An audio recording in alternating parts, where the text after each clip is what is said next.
आजपासून राज्यामध्ये जनगणनेला सुरुवात झाली आहे। यंदाच्या या जनगणनेचं सर्वात मोठं वैशिष्ट्य आहे ते म्हणजे प्रथमच नागरिकांना स्वगणना करण्याचा पर्याय उपलब्ध करून देण्यात आला आहे।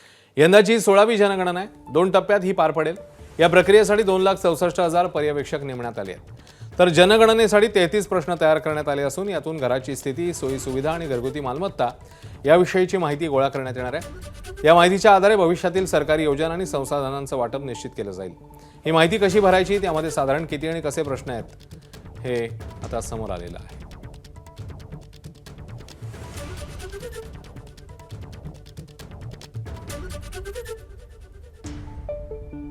भारतामध्ये जनगणनेच्या प्रक्रियेला सुरुवात झालेली आहे। खरं तर यंदाच्या वेळेस पहिल्यांदा डिजिटल माध्यमांचा वापर करून ही जनगणना होते, त्यामुळे नागरिकांना स्वगणनेचा पर्याय जो आहे तो शासनानं उपलब्ध करून दिलेला आहे। खरं तर राज्यनिहाय ही जनगणना होती, त्यामुळं महाराष्ट्रातील नागरिकांना आजपासून अर्थात महाराष्ट्र दिनापासून 1 मे ते 15 मे पर्यंत स्वगणना जी आहे ती स्वतःहून वेबसाईटवर जाऊन भरता येणार आहे। खरं तर केंद्र शासनाने जी वेबसाईट उपलब्ध करून दिलेली आहे ती se.census.government.in या वेबसाईटवरती तुम्हाला जायचं आहे आणि सेल्फ इन्युमरेशन असा तुम्हाला पहिला पर्याय जो तो या ठिकाणी पाहायला मिळेल। आणि या वेबसाईटवरती वेगवेगळ्या पद्धतीचे तपशील देखील तुम्हाला देण्यात आलेले आहेत। राज्यनिहाय कशा पद्धतीनं तारीख असणार आहे ते देखील या ठिकाणी सांगण्यात आलेले आहेत। कुठले कुठले प्रश्न नागरिकाला विचारले जाणार आहेत, एकूण 33 प्रश्न असणार आहेत, ते कशा पद्धतीचे प्रश्न आहेत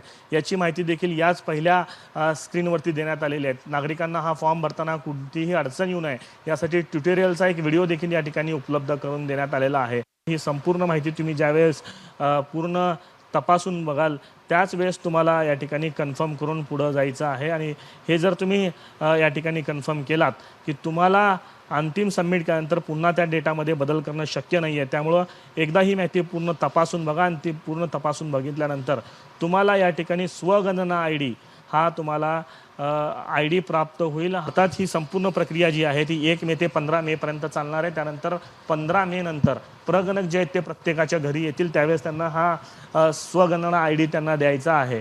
स्वगणना ID प्रगणक स्वतः तपासून बघतील आणि त्यानंतर त्यांच्यासमोर ही माहिती आपण जी भरली त्याचा फॉर्म ओपन होईल आणि ही माहिती रिव्हेरीफाय जी आहे ते प्रगणक करतील आणि तुम्ही जी भरलेली माहिती आहे ती योग्य आहे का हे तपासली जाईल आणि त्यानंतर तुमची जनगणनेची जी प्रक्रिया आहे त्यातले पहिला टप्पा जो आहे तो पूर्ण होणार आहे।